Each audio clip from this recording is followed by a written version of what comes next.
كلنا عارفين ان الماجيك اي مش بتتنطق في بعض الافعال زي فعل سمايل وفعل انفايت وفعل موف. في ثلاث افعال دي انا ما نطقتش الاي اطلاقا. لما كنت بحول الفعل للتصريف الثاني في الباست سمبل تنس يعني زمن الماضي البسيط كنت بضيف اي دي. لكن في حالة الأفعال المنتهية بالماجيك إي زي الثلاث أفعال اللي قصادك دول ما كانش ينفع إن أنا أضيف إي دي، وده طبعا بنحفظه للأطفال بشكل تلقائي من غير ما بيعرفوا السبب. والسبب هنا إن أنا لما بضيف الإي دي، لو أنا ضفت الإي دي زي ما هي فالنطق كده هيبقى مش تمام، فهقول سمايليد وهيبقى كده فيها لونج إي. فعلشان أحافظ على نطق الفعل بشكل سليم بما إنها ما اتنطقتش في البيز فورم في أصل الفعل، فما ينفعش برضه تتنطق عند الإضافة. لذلك بقول سمايلد بضيف دي فقط من غير ما أضيف الإي التانية. ففعل سمايل بيبقى سمايلد، انفايت بيبقى انفايتد، موف بتبقى موفد.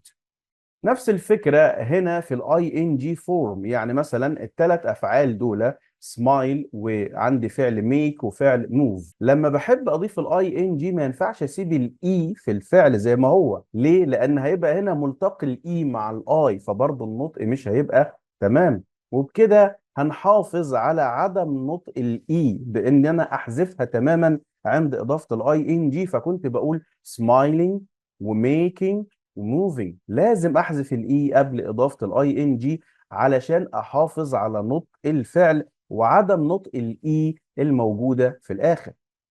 نفس الفكره كنا مع الصفات. احنا في الصفات لما كنا بنعمل مقارنه الكومباريتيف فورم فكنت بضع اي ار في نهايه الصفات، صح ولا لا؟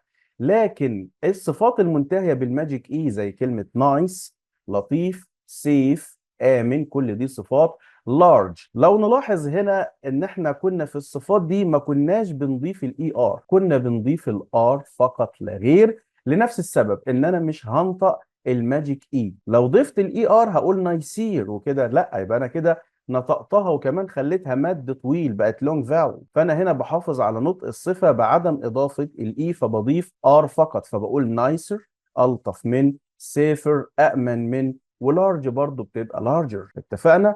نفس الفكره هي في عمل السوبرلاتيف فورم وهي صفه التفضيل. ان انا كنت بضيف اي اس تي للصفه علشان افضل شيء معين او شخص معين على جميع اقرانه.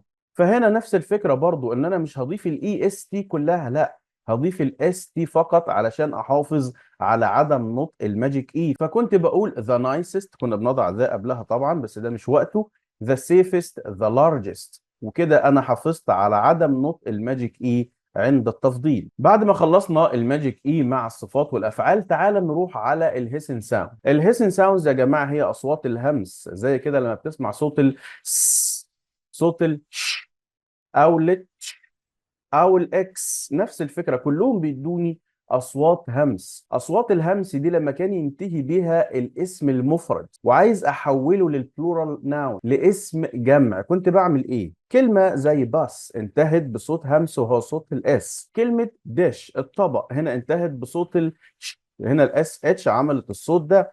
كلمه بوكس انتهت بصوت ال ك س، ده صوت الاكس. عايز اجمعها كنت بعمل ايه؟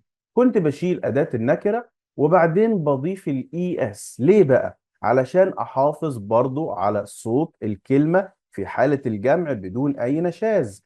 فبقول باسز. ديش بتبقى ديشز، تخيل ان فيها اس وتبقى ديشز بايخة صح؟ بوكس بتبقى بوكسز، برضو كنت بضيف الاي اس علشان نفس السبب. لذلك هتلاقي جميع الاسماء اللي بالشكل ده انتهت باي اس وبتتنطق كسرة مع الاس تحول الى زي، فكلهم بيتنطقوا بالشكل ده: باسز، ديشز، بوكسز. وكل ده علشان نضبط اصوات الكلمات دي في نهايتها. تعالى نروح للهيسن ساوندز مع الافعال with verbs.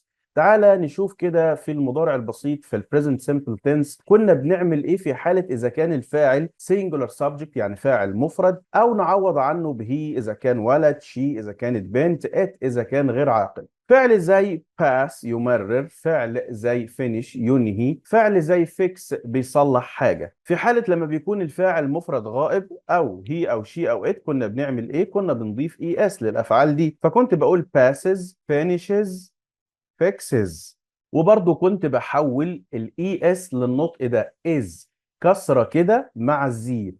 passes، finishes، fixes. لاحظ ان كلهم is. ليه؟ علشان اظبط نطق نهاية الافعال دي.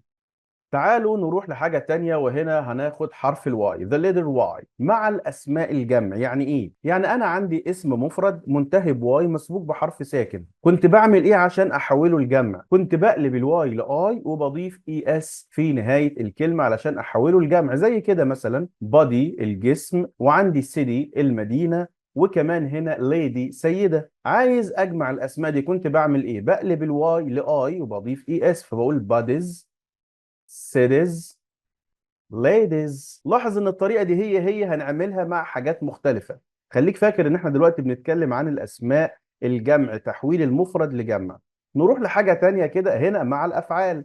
فاكر في المضارع البسيط كنا بنعمل ايه لما بيكون الفعل مفرد غائب، او هي او شي او ات؟ نفس الطريقه هي. يعني مثلا فعل carry يحمل، عندك فعل try يحاول، عندك فعل فراي يحمر او يقلي حاجه. يعني هتلاحظ ان جميع الافعال هنا منتهيه بواي مسبوقه بساكن. فلما كان يكون الفاعل هي او شي او ات او فاعل مفرد كنا بنعمل ايه؟ كنا بنقلب برضو الواي لاي ونضيف اي اس، فبنقول كاريز، ترايز، فرايز. يبقى كده اخدنا حرف الواي في نهايه الاسماء الجمع ومع الفعل في المضارع البسيط. طيب تعالى كده نشوفه بقى حرف الواي مع الصفات. لما كنت اعقد مقارنه comparative form ما بين حد وحد تاني، كنت بقلب الواي لاي وبضيف اي ار اذا انتهت الصفه بواي مسبوقه بساكن. فكنت بقول heavy مثلا معناها تقيل في الوزن، happy معناها سعيد، وعندك هنا lazy معناها كسول. لاحظ ان الثلاث صفات انتهوا بحرف الواي مسبوقين بحروف ساكنه، الفي ساكن،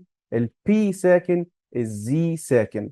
تعالى كده هنعمل مقارنه. كنت بعمل ايه؟ بقلب الواي لاي وبضيف اي ار، فبقول heavier than يعني اتقل من، happier than يعني اسعد من، lazier than يعني اكثر كسلا من. ده بالنسبه للصفات في حاله المقارنه. تعال نروح للصفات في حالة التفضيل. برضو كنت بعمل نفس الكلام، بقلب الواي لاي وبضيف اي اس تي للتفضيل. فكانت صفة heavy وهابي وكمان الصفة الأخيرة lazy. فكنت بقول the heaviest الأثقل وزنا، the happiest الأكثر سعادة، the laziest الأكثر كسلا. نفس الطريقة هي بقلب الواي لاي وبضيف اي اس تي، ودي الحالة الرابعة. تعال نشوف بقى حرف الواي مع الأفعال في المضارع البسيط في البريزنت سيمبل لما يكون الفاعل سينجولار أو هي أو شي أو ات.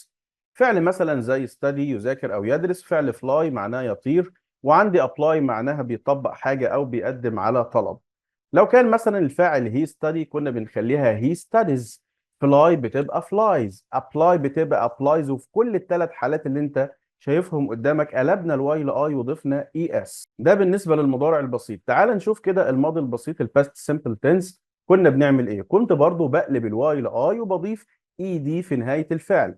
ففعل مثلا زي study وفعل try يحاول وفعل apply. تعال نشوف هنعملهم ازاي في الماضي البسيط. study هتبقى studied، قلبت الواي لاي وضفت اي دي. try هتبقى tried، عملت نفس القصه. apply بتبقى applied. فيديو النهارده بيعلمنا ازاي ان الفونكس بيأثر على قواعد الجرامر مع الافعال الفيربس، مع الاسماء الناونز، مع الادجكتيفز، مع الصفات. تحياتي ليك ياسر الكيلاني، والسلام عليكم ورحمه الله وبركاته.